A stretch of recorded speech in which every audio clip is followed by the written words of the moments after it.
Assalamualaikum and hi everyone. My name is Farah Nurzahiah Binti Sabri from JBA 1144H. So today, under the subject of analysis and valuation of equities, we are going to learn about margin trading. But first, what is the definitions of margin trading?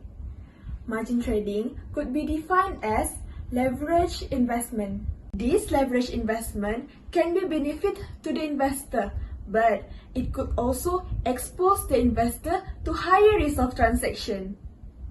For your information, transaction of common stock can be done either by cash or by borrowing part of the cost of the investment. Now, let's go through the important terms of margin trading. There are 6 important terms of margin trading.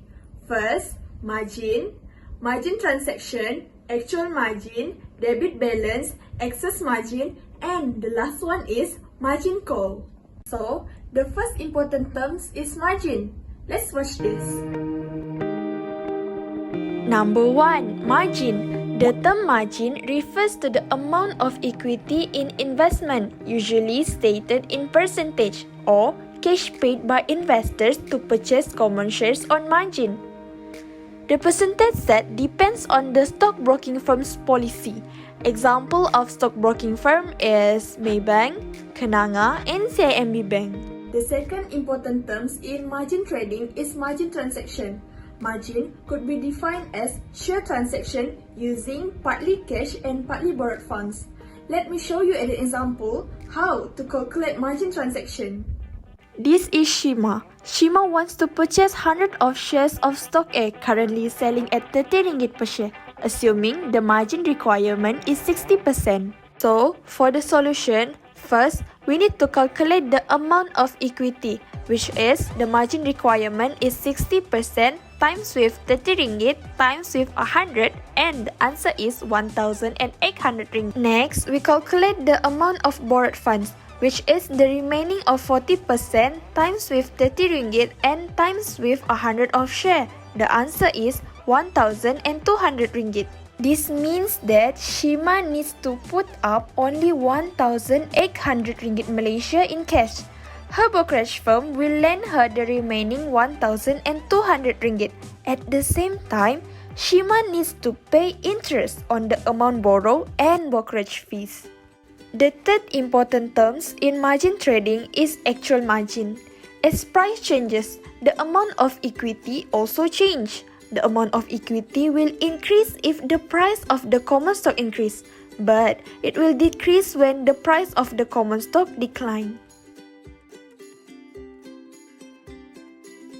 Next one is debit balance, the amount of loan taken by an investor to purchase common stock on margin.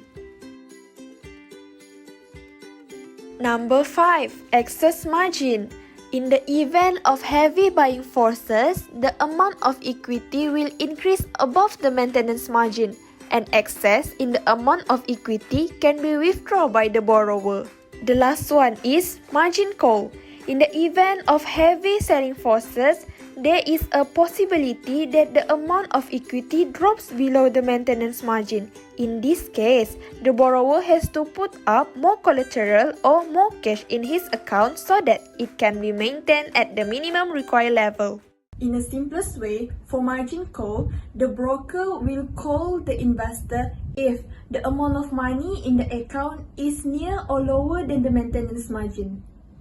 After explaining the important terms in margin trading, now let's learn about the advantages and disadvantages of margin trading. Advantages and disadvantages of margin trading. Advantages of margin trading. First, magnify return. Second, allow for greater diversifications of security holdings. Disadvantages of margin trading. First, magnify losses. Second, the cost of the margin loans. For magnify losses, investors have the potential to magnify losses if the security price falls. While for the cost of the margin loan, the cost met is a stated interest rate which depends on the prevailing market rates and the amount of money being borrowed. I think that's all from me. I hope you guys will understand about margin trading throughout my presentation. Thank you. Goodbye.